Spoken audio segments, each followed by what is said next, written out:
Hey, half half, it's your boy, Mr. CJU, with a do back with another podcast episode, back with another video. And I have the honor, the pleasure of introducing a visionary leader when it comes to personal development and business coaching. I got Coach Ajit in the building, partnered with Mindvalley. Best-selling author of Live Big and Yes. a book of coaching. Yes. There we go. I got it, man. I got him in the building, man. Welcome. I'm glad to have you. How you feeling? Thank you, brother. I'm feeling great. Fantastic. Great to be here. Absolutely. So, CJU fam, y'all know how much, my journey, in business has gotten me, with the success with credit funding. And now we talk about back end systems and automations. But you guys know how much personal development has meant to me in the journey in business. So with this interview, it's going to be amazing because I got somebody like Coach Ajit at the level he's at with Mindvalley and what he's done. You said over 12,000. We spoke a little earlier. I want to go ahead and jump into it. Was it 12,000 coaches? Every year, yeah. 12,000 coaches, right, that he has coached and give curriculum to go out and coach other people. So y'all know how big this is for us. So I can't wait to dive into this. So what I want you to do, just to jump right into it, can you go ahead and tell my audience about Mindvalley and then also what you had co-founded, which was Ever Coaching, and the difference or the similarities in both of them and how they work together? Absolutely, absolutely. So Mindvalley is, I would say, world's leading platform when it comes to personal transformation, personal development, personal growth, professional development, but more new age, more modern way of looking at it. So if you're thinking, hey, I want to be more enlightened, you go to Mindvalley. If you go, hey, I want to be more confident, you go to Mindvalley. If you're looking at, hey, I feel like money mindset is a challenge for me, you go to Mindvalley. And what we do is we develop programs. We call them quests, which are about anywhere between 30 days to 60 days, where you take an immersive process depending on whatever you are focused on learning, and you take a deep dive with that if you become a member of Mindvalley.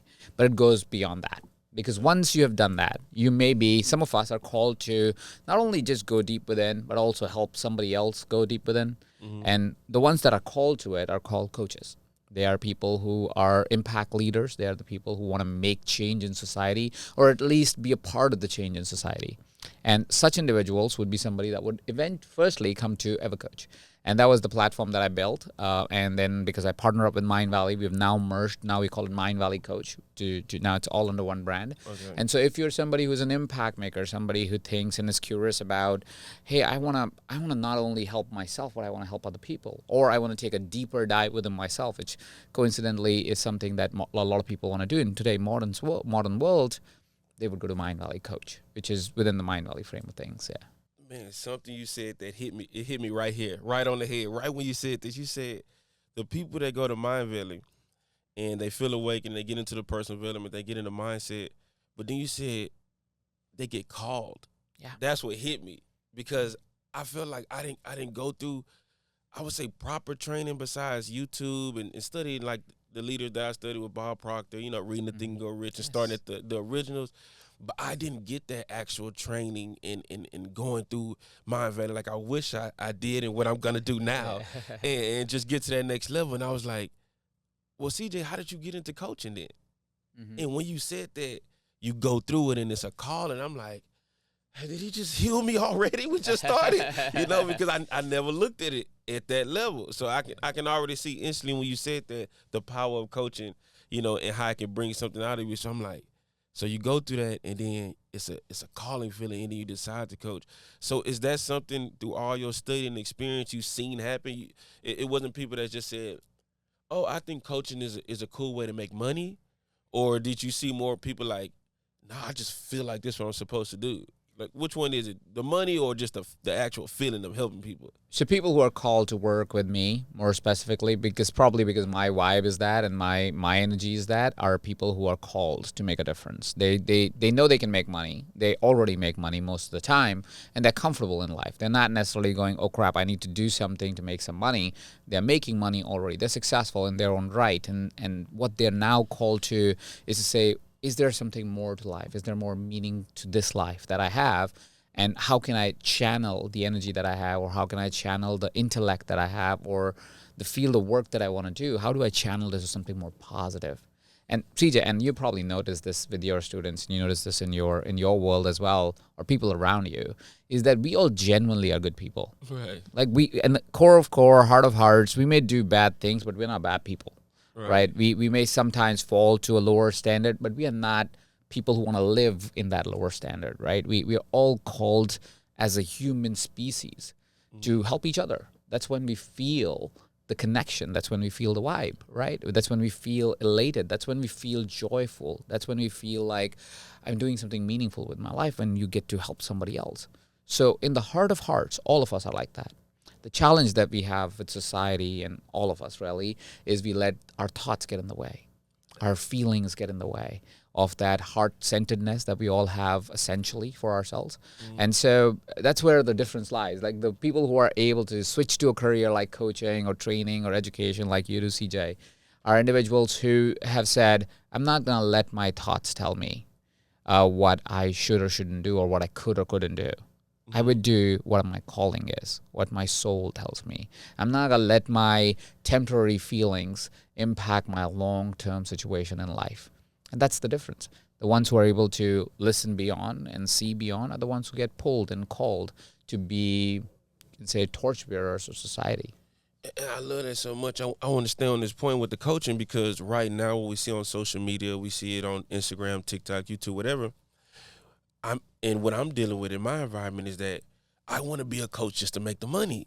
And so they skip everything you just said, like the calling part. That's why it's so impactful. You mentioned that way, because you said the people that are called to coach and go coach, they've already made money. They've already done it. They have the experience. So the coaching is coming from that is the reward, the heart, the energy transfer they give to somebody else and seeing them transform.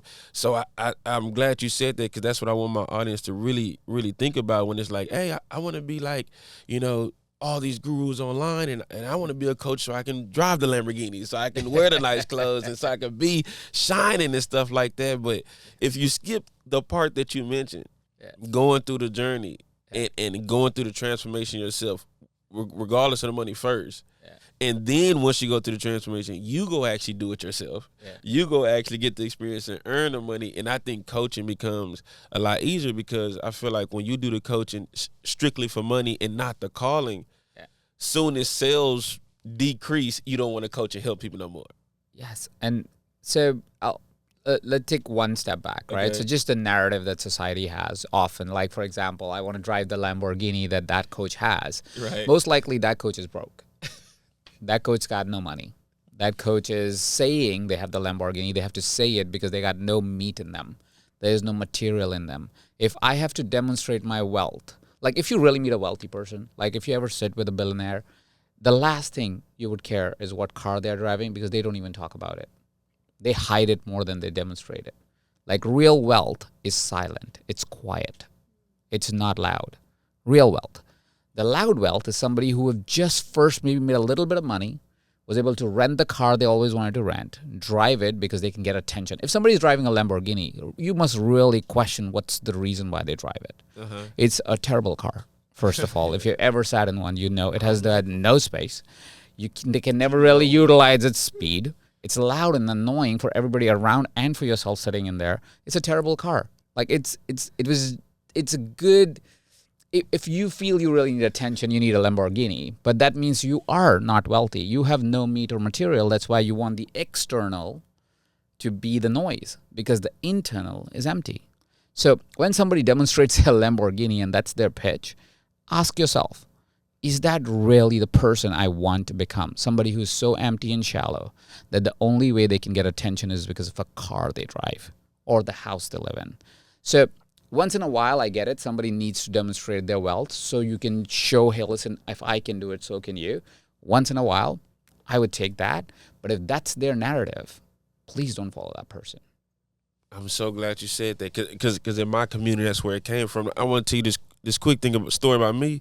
So when I started my business, and I made some videos on YouTube 2018, 2019, and then like in 2020 when the pandemic hit, they ended up going viral. I was making a lot of money, blah, blah. But then that's when I had the problems with the systems. But I was in personal development writing down my affirmations, writing down my goals. Like things was unfolding for me. I was making the most money ever.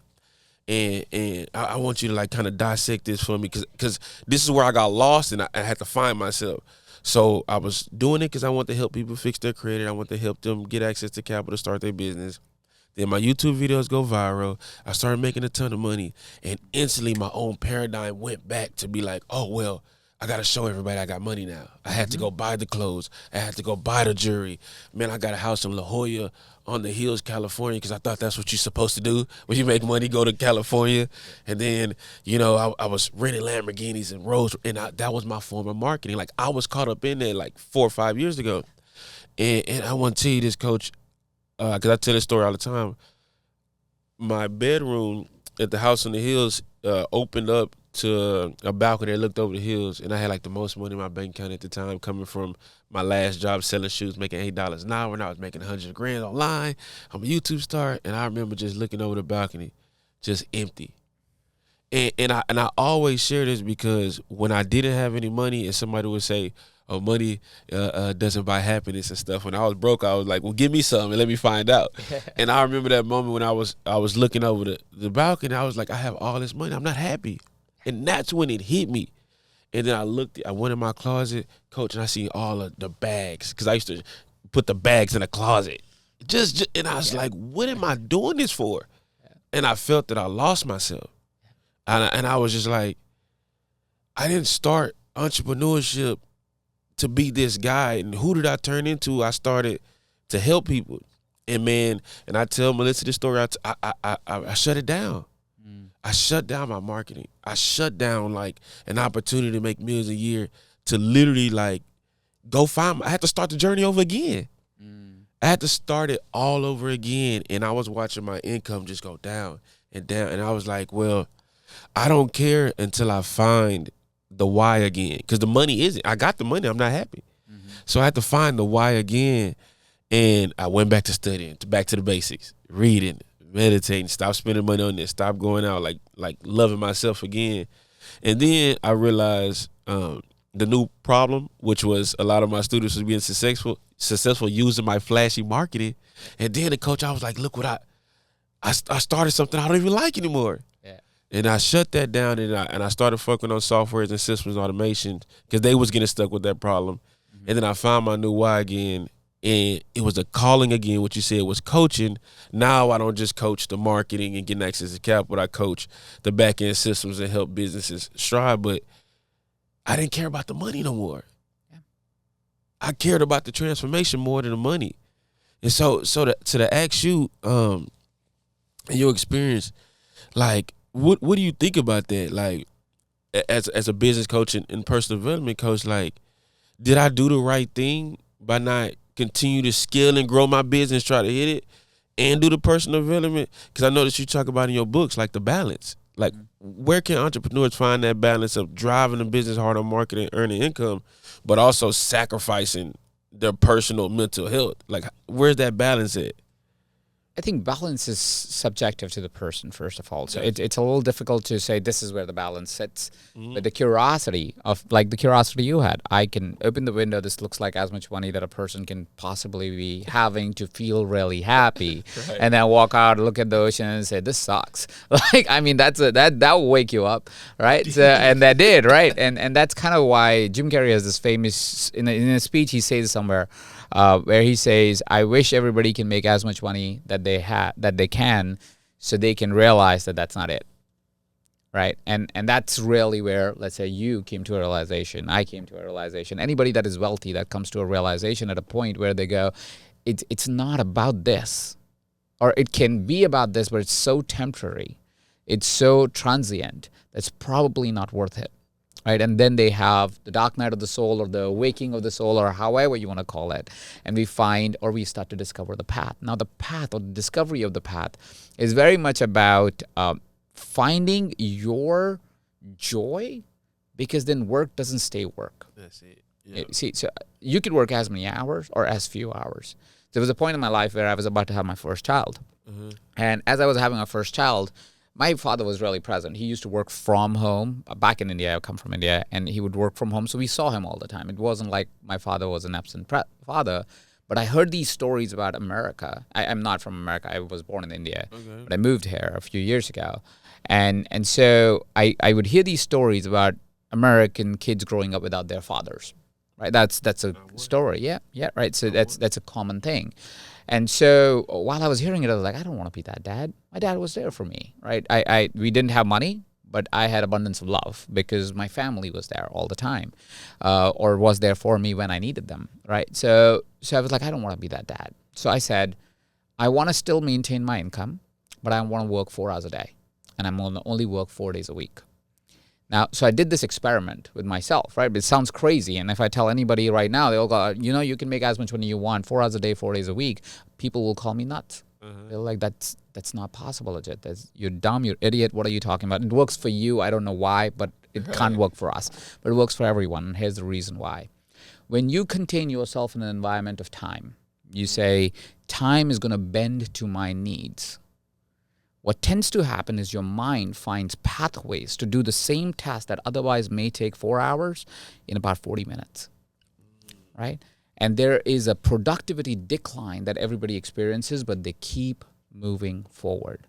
But what they don't recognize is while they're acting to look busy, they're actually not doing anything productive, right? So let's dissect this a little bit more. Is that cool? Absolutely. Will that be helpful? Yes, cool. Yes, okay. Please. So 4x4, that's the rule. 4x4 rule says work 4 days a week, 4 hours a day. But it needs to be absolutely productive. You need to know exactly what you're doing every minute of those 4 hours, and you need to take about 10-minute break every 50 minutes. You can change that a little bit for you. I want to take notes. I'm listening. You got a recording of this, my friend. I'm so like I'm in this live. Like, oh my God, am I supposed to be taking notes? He's right. I'm recording this. I'm into this. Keep going. Right. So 4 days, 4 hours, 4 hours a day, and you can change it if you like to do 5, 3, whatever is up to you. It works overall within the scope of 12 to 18 hours a week is all you really need to work, because we live in what is called an intellectual economy. Most of us do work that actually requires a mind to process information, to disseminate something out in the world, to create something out in the world. Doesn't matter what job you are, except if you are, like, for example, selling shoes or recording videos. Most of the other jobs are actually 80% of workforce works on intellectual work, which does not require you to give you 8, 12 hours a day. It requires you to process information, make meaning of it, and then communicate it back. That's the work. That's most of the people's jobs. But here is what happens. Instead of saying, that's all I'm really doing day in, day out, we say, I need to clock 8 hours. I need to do 10 hours because, that guy, that successful entrepreneur, he says, I do 12 hours. I will outwork you. I will outwork you. No, he's not outworking you, and she's not outworking you either. They're sitting on their phone, twitching fingers. They're not doing nothing. Anything productive doesn't happen after 3, 4, 5 hours of work. You're not doing productive stuff. You're just procrastinating. You are creating a sense of busyness. You're not actually busy because you can't be productive. Your mind is not there with you, not at the same level that it needs to be, except for 4 or 5 hours a day. So even the busiest people, when they tell their schedule, while they're communicating their schedule, I'm doing 12 hours a day, out of them, 6, 7 hours, they're talking to people. They're not actually working. For the matter, most of the time, 10 hours a day, they're just talking to people. And when you're talking to people, you're not necessarily creating anything new. You're repeating the vision. You're riling up the team. So the people that are working 10, 12 hours a day, they're not actually working. They're communicating. They're being in position of leadership. They're interacting with the world outside. They're not sitting at their desk on the computer, right? But that's what we think working means, right? And that's why balance is different for everyone. My balance was I want to work only 4 hours a day, 4 days a week. I did that for about a year and no drop in income. The reason why I had to stop doing it, because my wife was like, bro, you need to get out of the house. You have way too much time. And my wife's real. Like, she's super real with me. Like, I just had a baby. He's small. I cannot see your face. After a point, go to the gym, do something else, work from outside, go chill, just don't be at the house, right? And that's why I was like, oh, maybe I need to up my hours a little bit, because after a point, what else are you going to do, right? So maybe I was doing 6 hours for 4 days a week. I was just the other day talking to one of my buddies, and he was like, okay, what's your schedule looking like? Because we merged the companies recently and so forth. I was like, bro, really, honestly, I work 3 days a week, and I maybe do 3 hours a day, maybe 4, some busy days, maybe 6, but that's pretty much it, right? And it sounds unreal because my income is, I would say, in the top 5%, top 0.5% of Americans. At least data-wise, that's what it looks like online. I Googled it. I was like, if I'm making this much, what income percentage I'm in? I'm in top 0.5% of Americans. And I work, maybe 4 hours a day for 3 days a week. It's possible for everyone. I'm not saying this to boast about it. I'm saying because it is possible once you start to really ask yourself what's important. Because once you know what's important, you can now navigate for that. I'm going to take one more redirection here or a segue, right? Going. How do you make this happen, right? So you need to understand there are only two things that matter on a day-to-day for everyone. It's your thoughts, and it's your feelings. If you can manage your thoughts and your feelings, you can make anything happen. You want to make more money, you'll make it. You want a better relationship, you'll have it. You want to have more friendships, you'll have it. You want to be on big stages, you'll have it. It's thoughts and feelings. Only two things matter. Here's why. Feelings orient you for the daily journey, right? If you wake up in the morning, you go, Cam, I have a big podcast today. You go anxious. You're not going to have a great podcast. But if you go, I'm going to be in a state of love. I'm going to meditate. I'm going to move, whatever that is that causes for you. But you get in that feeling. Now, when you go for that podcast, you're not only going to add value, you're going to be love. You're going to be pure joy to listen to. You'll get the outcome that you want from it because you're operating from a feeling that is aligned with your highest vision of yourself. You're not doubting. You're not being underconfident. You're being confident, clear, communicative, loved, or loving, right? Beautiful state to be in. Usually you create great outcomes by that state. The second challenge is your thoughts, which also create your feelings, like your feelings create your thoughts. Right. Your thoughts on a day-to-day basis are a function either of the past stories that you told yourself or the story of the past that you told yourself, and now you have a block, as we call it, is you believe something to be true, but it's not. Right. It's just the story that you told yourself, or a fear of the future. And you go, oh, that's, that if I do this, that will happen. Us projecting in the future. Most of us live in rumination of the future or the past. Right? Either of those places are hell. They're not heaven. You don't create in the past and you don't create in the future. You create in the now. Right? So if you can regulate your thought, we call it organizing your mind. If you can organize your mind and stay present to this moment right now, you're good. Because you're not challenged by what happened yesterday and you're not fearful of what will happen tomorrow. You're not concerned. You know that as a human being, you worked hard enough and you're being present enough. You are who you are. You can be your authentic self, like people talk about. And because of that, you're really present. So be present and manage your feelings, and you will be fine. You don't need that much work. You don't need that much time. Doesn't matter what job, what income level, whatever you think is blocking you will change the day you decide I'm going to organize my mind and I'm going to work only from feelings that are love or above. Man, that's powerful. It's so on cue with everything we doing.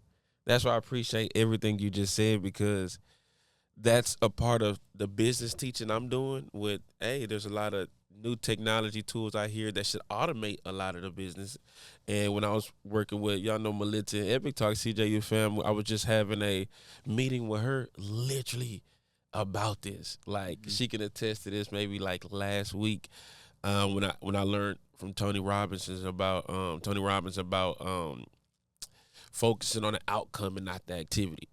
Right, and then I was studying more into like Tim Ferriss and more of like when Tony Lopez talked about deep work, and so that's what was, like, as you was explaining, and I was like, man, he's really going into more detail of what they were saying of like what that deep work is, and when you mentioned like, hey, right around 3 to 4 hours of your deep work, that's the most productivity you're gonna get out of the day, and like everything you were saying, like everything after that is you're leaning back more and you're just checking DMs, calling that work in, and then what you were saying, you feel proud about yourself because you say, I put in 15 hours today. So now I'm gonna beat this person because I did 15 hours today. But someone like yourself, hey, I did 3 to 4, and the productivity I got out of that beat your 15 hours. So that's exactly what I was teaching my students now, because of what I was saying with my story of, I thought that I had to be so flashy and do all this wild marketing, and I forgot about the meditation. I forgot about the present. Everything I was trying to do was the next marketing move for the next. I was always planning for the future because my past was I was so broke that I was so scared of the past and I was forcing the future and I lost the present. Yeah. What you said, I lost the like the now, and that's when I had that wake up moment of like, look where you at now.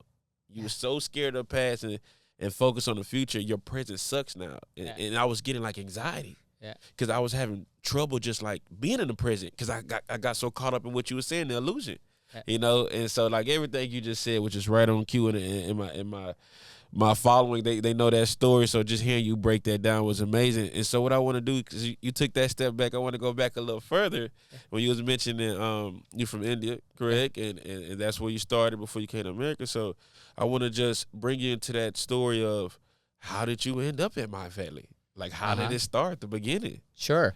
So I grew up in India in a household of about 23 people. So we were 23 people sharing the same space. It's called a joint family in India.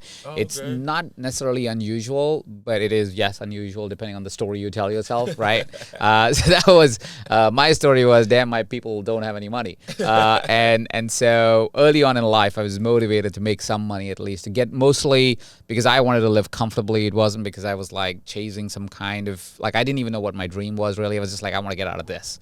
And that's all I want, right? At this point, I just want to get out of this.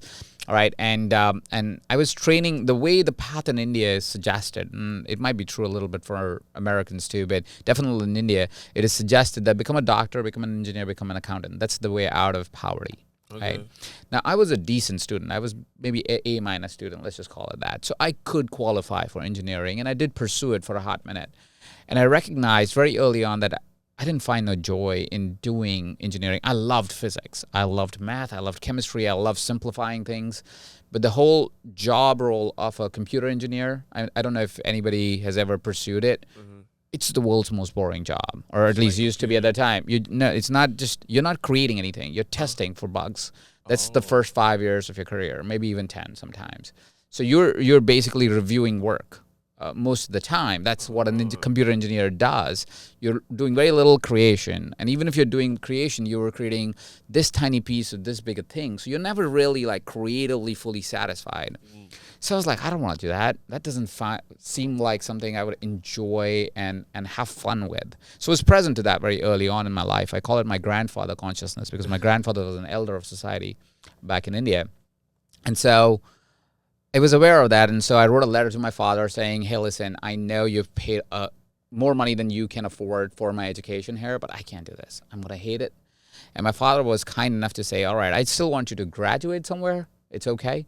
But know that I don't have money to fund your dream. Like whatever the dream is, you got to fund it yourself, which put me on a fast track of really recognizing that I have to get me financially at least. They have me with love and support and everything, but I have to get myself financially. And with that intent, I started early on to take some jobs, odd jobs, learn on task, join some fraternities that would help like expedite my leadership experiences and so forth. And that led me to a media job back in India. But again, I've always been a person that needs to be in a state of creation. I can't sit and like my balance, as much as I do 4 or 5 hours a day of work, I'm a creator. If nothing's happening, I'll make it happen just so that I stay in the joy of life and the rhythm of life. I don't like sitting, I can kick back for maybe an hour on the beach. Like I don't enjoy that. That's just not who I am. So I ended up creating a company with that enterprise, recognizing that it bombed. They spent maybe like $50,000 in funding that dream, and it totally bombed in like 1 year, 1.5 years. Yeah. And that was my wake up moment to saying, internet. I need to learn how to do things on the internet. This is 15 years ago, 16 years ago. This is 2007, 2008. Okay, gotcha. So 15, 16 years ago, 17 years ago. And so I was like, I need to learn internet. And so I started reaching out to my friends. In India, there was no real education at the time around that. It was very early for India, the internet world and so forth. Now it's big, but at that time it was really small. And so I reached out to my friends, and there was one friend of mine who lived in Malaysia at the time. And he said, hey, listen, there's this one company. It's a small, tiny startup. It's only been in existence for like 4 years or so. And it's a fun company to work for. And they allow you to learn internet marketing and internet businesses while keeping you as an intern. It'll be a downgrade from what you're doing, but at least you get what you want to do. So,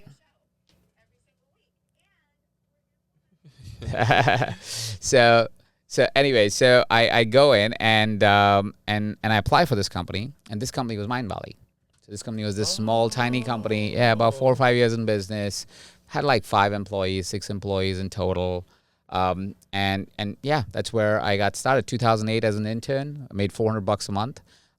Lived in a small apartment with 2 other people, like ate ramen noodles, that kind of thing. I started my journey there, but in 6 years I went from being an intern to CEO of the company. And then I ran as CEO of the company, had my dark night of the soul because I loved my work but hated everything else that I had created in my life. I absolutely love working for Mindvalley. It's a beautiful organization. And so quit it, said I don't want to do it. And as I quit that, I moved on to start a venture that I really was called to, which became EverCoach, and now it's Mindvalley Coach. That's how the whole journey went. Yeah. Wow. So you was there at the very beginning. Very beginning. Mindvalley was not even Mindvalley at the time when I started. Yeah. So you seen some of the, because I mean every startup has this, its down moment. So you actually went through it with Mindvalley. Yeah. Like everything. Some of them. Yeah. Yeah. To get it up to where it's at now. Yeah. Wow. So Mindvalley starts in India. So no, in Malaysia. So Malaysia. It started in U.S. And then 9/11 happened. So the founder, Vishen, faced some discrimination here in the U.S. at that time. He's a brown-skinned man, so, it could happen, or did happen at that time. And so he moved back to Malaysia. And that's where Mindvalley really found its first real office. Yeah. Now it's everywhere in the world. Yeah. It's in the U.S., it's in Europe, it's in Asia, it's everywhere. But at that time, that's how the journey went, yeah. Oh, and that's back over here, huge in the States and everything. Now we have offices everywhere. Yeah, so I want to jump into this before we get out of here. Now that you brought us to, the beginning and where Mindvalley is, and it's global, it's everywhere. So I just want to ask you about the courses, the curriculums, and like the video network you guys have. Like, so how is Mindvalley putting out the content and the information for people to study and join? Like, how did that come apart? Like, since you was at the beginning, you seen that form, so and I know you played a big role in creating it. Yeah. So how did that start, and then to where it is now, the curriculum and the education y'all do at Mindvalley? So Mindvalley has always been a company that promotes the idea that there is no one teacher or one educator. Okay. We are one big community of many educators and many teachers and many messages that need to be published out in the world and being given access to as many people. Some ideas are acceptable for certain people. Some ideas are not acceptable for certain people. We are indifferent to that in a way. We are more curious about ideas that we think are, let's say, worth spreading in a way. And that was the foundation of Mindvalley always. So it started with meditation. That was our first ever program that we didn't even publish ourselves. We actually took Silva method. We gave them an affiliate commission. There's a beautiful method called the Silva method, which is Vishen's original training, his own personal training himself as a teacher and educator, first training. So we took that, licensed it, you can say in a way, and promoted it. That's how we started. And once we started doing that, we recognized there were many other people we could partner. Like Bob Proctor was one of our authors at the time. Now he's not alive, of course. And then we changed our model as well. But some of his programs, like, I don't know if he does them anymore, but there was a program called Science of Getting Rich. There was a program, 11 Forgotten Laws. Yep. They were all done in partnership with us a little bit at that time. At the time, this is a long time ago. I am taking no credit for current success of Procter Gallagher organization. I think that's what their company is called. No credit for that. I'm talking, this is a long time ago. And we would publish them just as affiliates, as partners. We would come up with a deal that works for everyone, and we would promote whatever we thought was a great idea to promote at the time. And then there was a time where I had started a company then eventually came to be called Mindvalley Italy. So I had started that company, and I like I said, I'm a creator. I need to create. I get excited about ideas. I actually want to pursue them, and I want to make them successful. I think the unique capability I have is I can pursue it longer than most people would. And so we created this company, and in the company we found that we could make everything easier if we didn't try to make a different website for everything. If we consolidated the technology, if we consolidated the name that people associate with, if we consolidated everything. And in that consolidation process, in that learning, it became the learning that we then moved over to Mindvalley, right? So we said, hey, listen, we are finding that people tend to engage more because they can trust this one website. They go, I'm going always to, at that time, that website was called omnama.it. which is Italian. My ex-partner was Italian, and we did this together. I speak no Italian. I only can abuse in Italian. That's my capability in Italian. That basically led us to kind of come up with that idea of making a central brand, and that central brand then became Mindvalley. Mindvalley was the name of the company always. We just owned it, that this will be the central platform. And so that's where Mindvalley has become more known as a singular company since 2013, I would say. Got you. So for the meditation, but you guys were having all these. There were different websites for everything, like how people do even today. Yeah. Like, oh, I have this course, I'll launch a website for it because it's easy. Instead of that, we said, no, even if it takes a little bit more effort in the setup time and organization management time, we asked ourselves what's more scalable, right? So great question to ask yourself always is, are you a chess piece or a chessboard, right? And there's nothing wrong with being either, but you got to know your role. If you're a chess piece, you will always stay focused on what's important to you because you're defending yourself. But if you're a chessboard, you can value everybody that is on the board, right? So you don't necessarily feel threatened by anyone. You're not necessarily concerned about anyone. You're saying we all play together and everybody gets to win. Right, so that's kind of the frame that you want to question yourself and go, okay, what am I really, curiously and clearly? If you know that answer, you're more likely to find your business model because then you go, okay, that's my business model. Now I know where I can lean into. And this is just, of course, overly simplified question, but but I get it now when I asked about it because it's not like the identity Mindvalley, the brand Mindvalley. Like we know to go there to get all of this information. We know this one place to get it from now. And again, that's amazing to see you, you know, with that journey, your story from India. That's amazing. So, but I do want to share this because I'm assuming a lot of your listeners are still newer in the field. Even if they're doing 7 figures, they're probably still pretty new. 7 figures is nothing in our industry. So the thing to note is that most people think they can sit and think a business plan. You can't think a business plan. You can only do a business plan.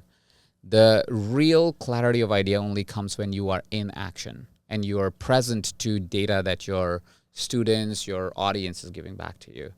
You can't go, you know what, I'm going to go for a 1-day strategic retreat while you're making your first couple of $1,000, and now I go to this retreat and I will have my answers. You won't.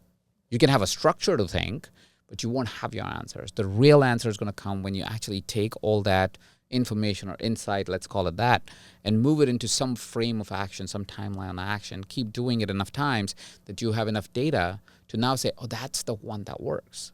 See, one of the things that uniquely why Mindvalley stands out from any other company in this field is because we track what is called a net promoter score.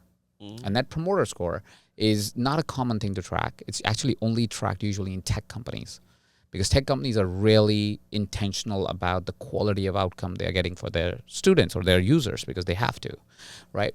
So what we do for our programs is we ask our students net promoter score. What is a net promoter score? Net promoter score is basically a question you send to course takers of your program to this frame. How likely are you to recommend this program to your friends on a scale of 1 to 10, right? And a net promoter score of a Mindvalley program is always over 55, I think. That's our minimum. If there's a program less than that, we would eliminate it. Programs that I create, our certifications rate over 82. Now, 82 is higher than an iPhone. 82 is close. I think Tesla, when it first came out as a car, got a 91, which is the highest NPS score any company has got in tech or any other field. We are 82. 82 is unmatched for anything in personal development or I think online education generally. Online education programs usually range between 30 and 35, right? Which means it's not very recommended. But because we track this, and we are actually not just tracking this, we are actually taking this as, this is a program we're going to keep doing, or this is a program we're going to throw out of the window. Even if it made $10 million, it doesn't matter to us. We're going to throw it out of the window because the NPS is low, right? So that's the dedication it takes to create something that's extraordinary. Right. So be curious. And that's why you cannot get NPS thinking about it. Right. It's not possible. The only possibility is you're doing it. And so you're getting so much data that you can really talk about your NPS score. That's powerful because I need to implement that. I need to go back and ask my people about some of the programs I put together, because that was one of the last questions I was going to ask you is like, in your experience, have you seen so many people who, because I think this kind of happened to me, maybe my my journey at the beginning of my community. Do you see people get caught into that analysis paralysis? Like just get consume so much content and don't take any action, or just Oh, get into yes. that just I'm gonna just think I'm gonna manifest. I'm gonna think I'm gonna manifest, and I'm gonna think I'm gonna manifest, and take no action, but just expect it to come. Like Yeah. just do your years. Yeah. You know, how often do you see that, or is that just something that most people come to you already have that solved, or you know, how much have you seen that just stuck and just thinking and no action? There's a lot of thinking and no action because, like I said, thoughts pretty much define how far you're going to go anywhere in life. Yeah. So it's almost like, and it's very important, especially in the Instagram age that we all Right. live in, is you got to do that detox. You got to go, I don't need more information. I need a little, or I need information, but it needs to come from within versus coming from outside. That's because what we it are is. externally stimulated society generally, right? We take the stimulus from even this podcast, right? Now, after this, you're inspired. You're like going, I'm going to go implement NPS and I'm going to implement this and I'm going to implement this. And there's so many ideas. You might re-listen to this podcast because you're a great communicator, CJ. I'm sure your audience re-watches your videos again, again, again. But the point is, yes, you can, but rather re-watch than find new content all the time. And do something about what you just watched or what you just listened to. Because it'll get you into a state that actually gives you internal information, because you only know if this thoughts and feeling framework that I just talked about works for you if you actually do it. You can intellectually understand this. Like intellectually you get it. You're like, yes, I agree. But are you actually managing your feelings every day? Are you actually organizing your mind every day? Are you choosing an empowered thought every day? Because if you're not, then good luck. Nothing works. It's not gonna work for you. What I just gave you is not gonna work for you. Because it doesn't work just because you can think about it. It works because you can do something about it. So if you can choose every day, hey, listen, I'm gonna choose an empowered thought, a thought that actually motivates and moves me versus a disempowered thought, which is the thought you had yesterday or 10 minutes ago, right? That usually something that keeps you doubting yourself or doubting what you're doing or wondering if this will work out, or am I going to be rich or am I going to be poor, whatever the story that you've told yourself, which is just something that you repeated over time, which is probably because of some person in your life that you believe that they knew things, but they don't. They're making it up as you are. And so you can believe a different thought. Like right now, drop of a hat.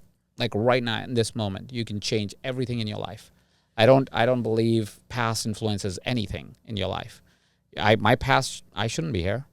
There's no reason. There is no past. There's nothing about my past that suggests that I could be where I am or do what I do. But I do because I choose that every day. Powerful, because as you saying that, I'm going back to what you said of getting a state of belief when you said about coming to the podcast. But I was thinking right when you saying that, like, because I'm taking these moments you giving me to take as they're gonna watch this tape, but go back in my coaching, because I feel like I'm getting coached right now 100%. So I'm like, what is this was happening to me in my community. I'm outgoing. I'm on my YouTube. Like I bring energy on my content, but I attract so many people who are shy or maybe introverts or maybe don't want to, do how I do on camera, but they want to work for me. They want to learn from me. And I'll be like, well, how did you find me? I found you on YouTube. I made a lot of content, right? Yeah, I made a lot of content. You like the energy? You like me? Yeah. And I'm like, well, why don't you do it? Mm-hmm. Why don't you do the same thing that attracted you to me? And they always get like, I don't know. And then it's like, well, did you just consume so much of my content and haven't taken any action yet? You just like the content. And then I guess when you book a call with me, something is going to change. But now I'm thinking about what I can use based off what you're telling me here of like, you have fear of maybe shooting that content. You maybe have fear of promoting yourself, your brand on YouTube. But let's talk about you getting in a state of belief before you do it. Mm-hmm. How much impact that will have. Because I go back to what you were saying. It's like, oh, well, the analysis paralysis and the fear of them taking action is because they don't believe. Mm-hmm. So if we can get this belief part down pat, the action gets a lot easier, correct? Like if we get in that state of belief of like, well, I'm not that great on camera. I'm not that great with shooting YouTube videos because I don't have to practice. But I think we all kind of sucked at the beginning. Like, I mean, I didn't think I was that good on camera at the beginning, but I just, kept going. So, but I kept going because I believed what I was doing was going to work and it was going to help people. And so that is what kept me going. So I'm like, that's it. Yeah, absolutely. I need to ask deeper questions, not just saying, why aren't you doing it? I need to ask deeper questions of what is your belief system? Like, how do you feel before you turn that camera on? And do you feel like what you about to say is going to help someone or transfer somebody? Because one thing I do say is this. When I didn't want to be a YouTuber or nothing like that, and I just happened to have videos go viral and help people, I always say this, dang, if I never did it, because my successful students that I got now that I talk about, I like, well, if I never did it and I was shy and scared, I think about all the people that I wouldn't have helped. Yeah. Right? Yeah. So I'm like, oh, well, that's what it is. See, I'm reversing my thinking. I'm like, well, Chris, because you had a stable belief, that's what kept you going. So now, just based off what you're saying, what you just told me, like the keep watching the content and not taking action is really coming from that part and what you said with the thoughts. Absolutely. And you're a fascinating guy, CJ. That's why people like to watch you again and again, right? And that's why they're watching you. But you became fascinating because you honored who you are, right? Because you naturally got rid of whatever was the story. And it may have been unconscious or conscious. However, you got the job done, you got the job done. Because you said, you know what? I'm done sitting around not doing anything. I am going to actually do something with this because I'm called, I'm pulled, right? And I'm going to let that win versus the fears, the blocks that have been blocking me. See, I'm going to go a little meta. Is that okay? Go ahead. Yeah, is your audience okay Go with ahead. that? Cool. So think about your body, right? Think about your body. And now think about if you were okay for just as a thought experiment. Imagine you have a vibration, right? Because you're a body, you're an energetic body, right? We're made out of atoms and electrons, protons. We're energetic fields, right? So imagine you have an energetic field. Your energetic field is contained by your past stories and your future fears, right? So if I was to put a pendulum, let's say, on the top right up here, on our, whatever, on top of our head, there's a frequency that you're limiting yourself at every time because you're going with the past story and the future fears at all times, right? So the more you remove your past fear, the more you remove your future fear, past stories and future fear, the bigger is your vibration. The bigger is your vibration, the easier it is for you to get into a state, into a feeling, right? Now you can also get into a state and a feeling and up your vibration just because now instead of going here, which is, let's say if I was feeling shameful or scared or fearful, I'm going in love. I'm extending the field that I could operate from. And now my vibration also increases because of it, right? So if somebody says, hey, listen, I wanna turn on the video, but I get anxious and fearful, what I would invite them to go and think about is, let's get you to drop into your heart. Do you love someone in your life? Do you love yourself, right? Let's go to that love place, right? Because what's happening when you're dropping into the state of love, your fear is being combated by the state of love, right? So you can raise your frequency simply by increasing, elevating what are the emotions that you're feeling, right? If you change your emotional state, now you have more firepower in your soul to say, I'm going to go do this one more time, right? This is also why somebody like you is so helpful, CJ, is because you are a coach, right? When they are doing that video and they go, I hate myself while doing it, right? CJ, as the coach that he is, can now say, hey, listen, let's drop back into your heart. Let's raise your vibe again. Let's go back at it again. Because the fifth time you do it, you're like, damn, I'm hot, right? Damn, I'm crushing it, right? Yes. Because you do it once, you do it twice, you do it 10 times. The 10th time, you are crushing it. The 20th time, you're not even thinking about it and crushing it. The 100th time, everybody else is going, damn, you're crushing it. Right? But you got to get to that place. And to get to that place, you got to keep doing the work every single day. You got to show up in a way where you feel powerful. See, everything in our life is made up. It's a lie. It depends on the lie you tell yourself. Depends on the story that you tell yourself, right? What happened in your past, whatever bombed video you created last, you think it bombed. It's not true. It was part of your journey. It has nothing to do with the absolute truth of life. The absolute truth of life is whatever the truth you tell yourself. There is no absolute truth of life. It's all made up. So why not make up something better? Why not make up something that's helpful?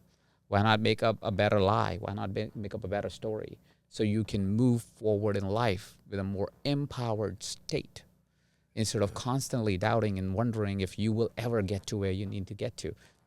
Who cares? Which is not letting that pendulum swing. Yeah, just staying right be present. In the state. Have a little fun with life. Life's here to play with you. You are here to play with life. I mean, the chance, and I think we all know this, right? The possibility of us being born is 1 in a billion or something, right?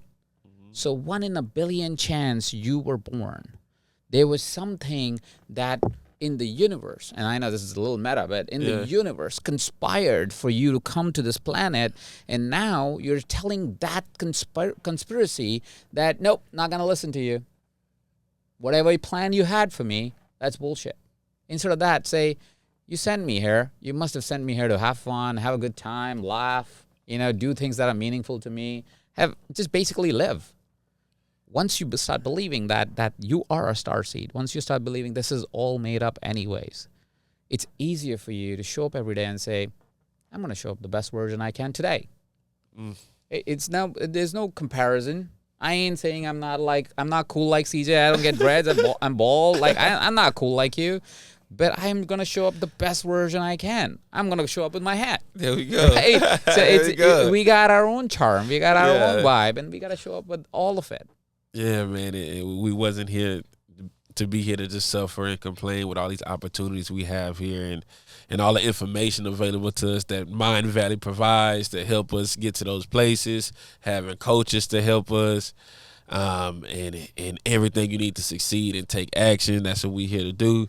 This is what we're here for content to do, to continue to put this out there, man. This has been amazing. Y'all can see me just smiling and grinning and swaying back and forth because I want to just interview and ask questions, but to get live coaching, I'm just so happy. So before we get out of here, is there any last words you want to say? Just putting out there about yourself, anything you got coming, soon, anything that people just need to know about you that's happening right now. I know we went into a lot of stories, but is there any last words you want to say about yourself and the things you got going on active right now that people should know? Absolutely. So there are 2 opportunities for anyone. It depends on when it drops also. But the first thing that I have for everyone is you could get my book, Live Big, that you talked about. Yep. I'm giving it away for free right now as a PDF version. You just have to go to downloadlivebig.com or we'll make sure the correct link is down there, but I think it is downloadlivebig.com that you can absolutely download. It's great for entrepreneurship. It's written for entrepreneurs. It's not something which is a step 1 through 5 guidebook, but it's more a mindset book. So it's how do you really think about living the biggest life you can, right? That's really what that is about. So that's a free opportunity. Anybody can take it. Mm-hmm. And depending on what you're called to, if you're somebody who's being pulled in the direction of contributing to the world, that you want to do something meaningful, I invite you to check out our Certified Life Coach program under at Mindvalley, or Certified Money Coach program. We're releasing that. I'm guessing it would have dropped by that time. But the programs are phenomenal if you're creating abundance and meaningful things in your life. Absolutely. So I'm going to have that information down in the description on this video. You're going to make sure you get that free PDF. Get that first, and then we're going to stay tuned with all the new information that he's going to be dropping. Guys, I hope you guys got so much value out of this episode because I know I did. I'm going to be rewatching this myself. I was trying to take notes live, and he was like, man, you got it on the videotape, man. So I was so excited with this information. Hey, I really appreciate your time. I really appreciate the information. Hey, I thank you for being here, man. It's your boy, Mr. CJ. We out of here. Hap, hap.